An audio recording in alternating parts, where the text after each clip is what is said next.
Dalam kitab Arba'in Nawawinya yang pertama kali hadis disampaikan beliau adalah masalah niat. Innamal a'malu binniyat. Setiap perkara itu harus pakai niat. Ibadah kalau tanpa niat gak bakal berfungsi, saudara sekalian. Sebab niat itu adalah ruhul ibadah. Niat itu adalah nyawanya ibadah. Maka orang yang beribadah tanpa niat bagaikan jasad tanpa ruh. Kalau jasad tanpa ruh mati, saudara sekalian, gak bakal hidup.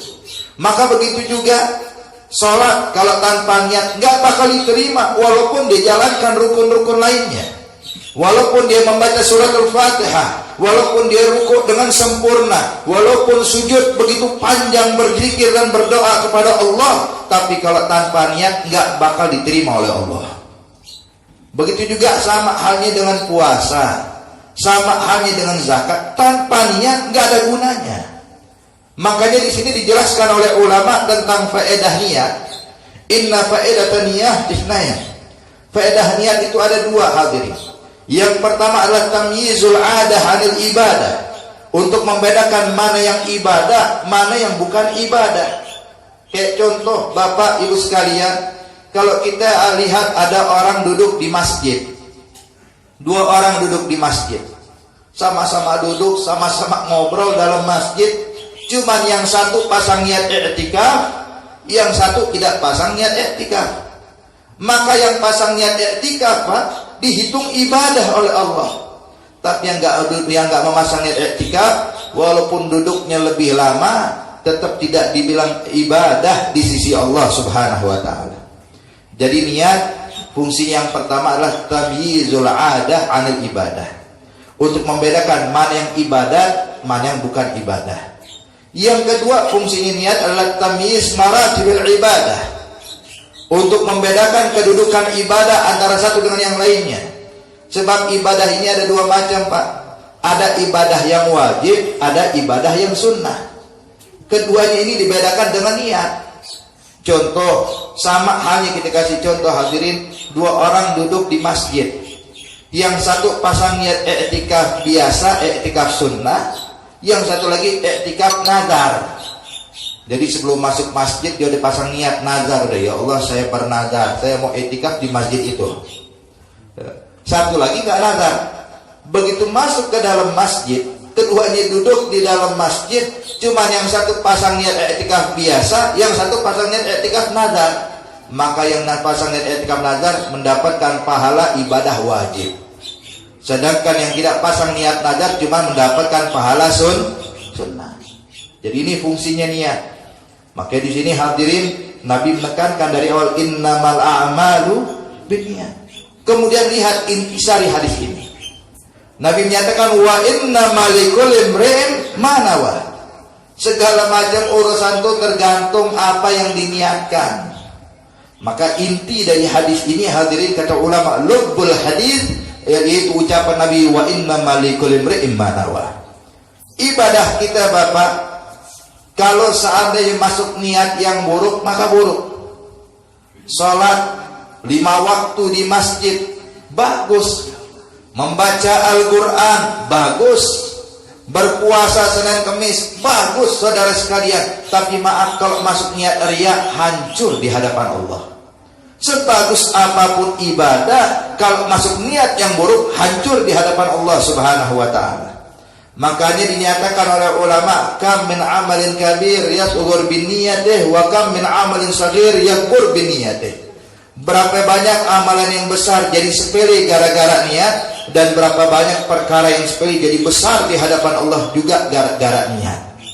Hadirin, hadirat yang dimuliakan Allah Subhanahu wa ta'ala. Jadi masalah niat ini gak boleh kita sepelekan. Harus jadi peranan utama dalam setiap ibadah kita. Sebab, Pak, banyak orang-orang yang beramal cuma dimasuki niat riya, niat ujub, hancur. Sebagaimana tadi kita dengarkan, sekarang zaman sekarang ibadah maunya diposting mulu ya.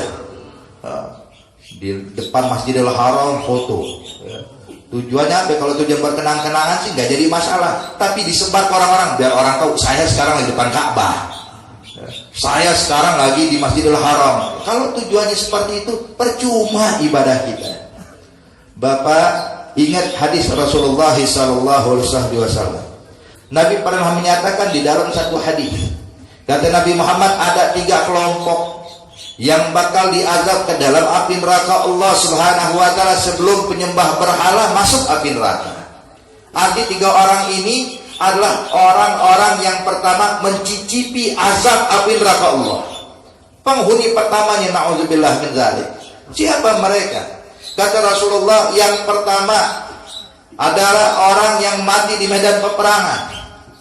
Saat itu ketika berdiri di hadapan Allah di hari kiamat, Allah pun berkata kepada ini hamba, ya abdi lima amil. Hei hambaku, apa yang telah kau kerjakan?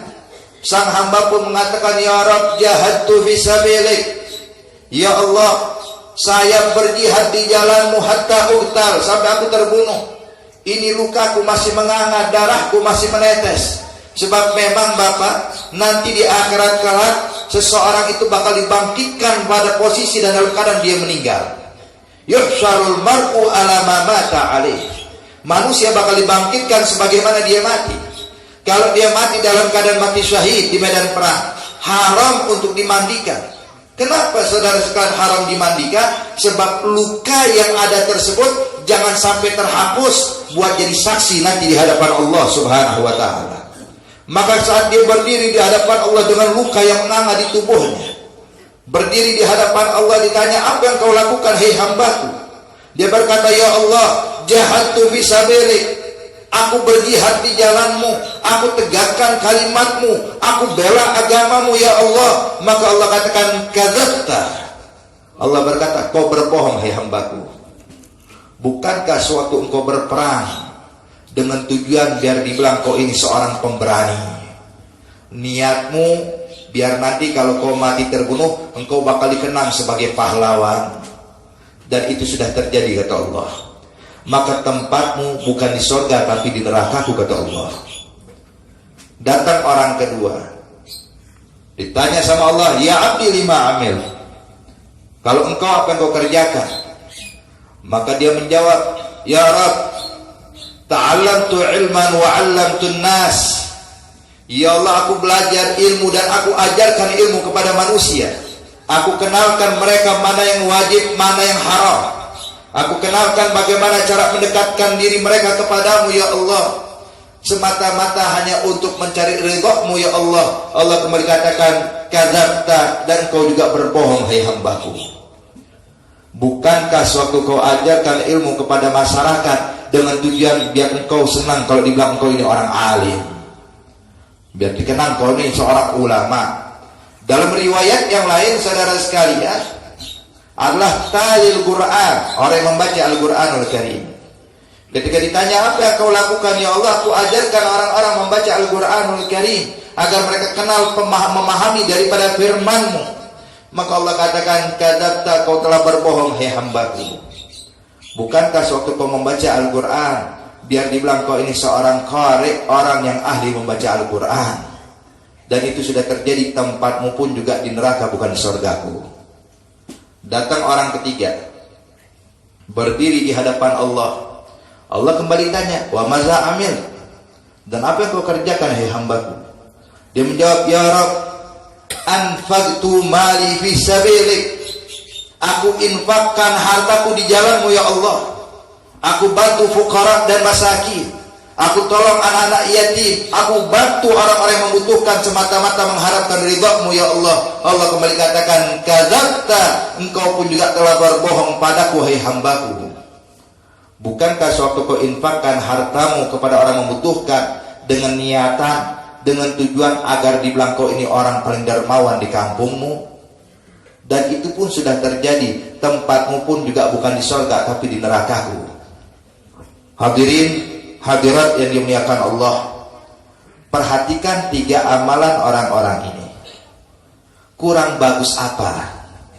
Berjihad di jalan Allah, matinya pun mati syahid di jalan Allah.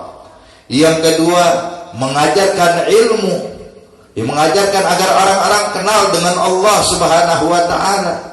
Yang ketiga, membantu fakir miskin, mendermakan harta untuk anak yatim. Ibadah yang luar biasa, tapi lihat begitu masuk niat yang buruk di dalam hatinya, percuma di hadapan Allah Subhanahu wa taala. Apalagi amalan kita. Amalan kita ini bukan mujahid fisabilillah.